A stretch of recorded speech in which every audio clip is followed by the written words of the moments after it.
సాధారణంగా గ్రహణం సమయంలో ఆలయాలు మూసివేస్తారు. కానీ ఆ ఆలయ ద్వారాలు మాత్రం 7 నెలలుగా మూసి ఉన్నాయి. దేవదేవుని నామస్మరణ లేక ఆలయ ప్రాంగణమంతా బూసిపోయింది. భక్తుల సందడి కరువై నిశ్శబ్దం రాజమేలుతోంది. స్వామివారి దర్శనం ఎప్పుడన్న ప్రశ్నకు సమాధానం దొరకడం లేదు.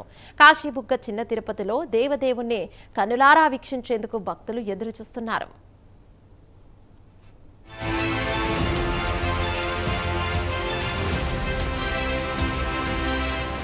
శ్రీకాకుళం జిల్లాలోని పలాస కాశీబుగ్గలో నిర్మితమైన శ్రీ వెంకటేశ్వర స్వామి ఆలయం ఉత్తరాంధ్ర చిన్న తిరుపతిగా ప్రసిద్ధి చెందింది. దాదాపు 12 ఎకరాల విస్తీర్ణంలో నిర్మితమైన ఈ దేవాలయం తన శిల్పకళతో తిరుమల తరహా అనుభూతిని కలిగిస్తోంది. ఎవరి వద్ద ఒక్క రూపాయి కూడా ఆశించకుండా 95 ఏళ్ల కురువృద్ధుడు ముకుందాపండ తన సొంత భూమిలో ఈ ఆలయం నిర్మించారు. పవిత్ర సంకల్పంతో నిర్మించిన ఈ ఆలయంలో దేవదేవుడి దర్శన భాగ్యం భక్తులకు దక్కకుండా పోయింది.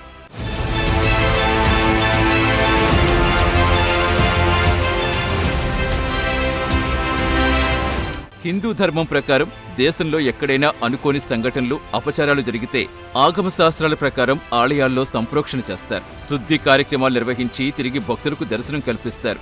ఇది శతాబ్దాలుగా వస్తున్న సాంప్రదాయం. అయితే అన్ని క్షేత్రాలకు వర్తించే ఈ ఆగమ శాస్త్ర నియమాలు, సంప్రోక్షణ విధానాలు కాశీబుగ్గ చిన్న తిరుపతికి మాత్రం వర్తించడం లేదు.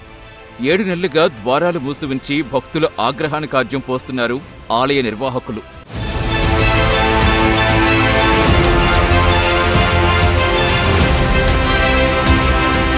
ఆలయ ద్వారాలు మూసి ఉంచడం వెనుక ఉన్న అసలు కారణాలు ఏమైనా కావచ్చు. కానీ దేవుడిని భక్తుల నమ్మకాలు ఇన్ని నెలల పాటు బందీ చేయటం సరికాదనే వాదన వినిపిస్తోంది.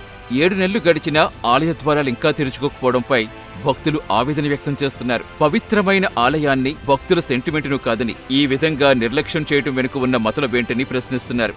తక్షణమే సంప్రోక్షణ జరిపించి భక్తులకు స్వామివారి దర్శన భాగ్యం కల్పించాలని డిమాండ్ చేస్తున్నారు.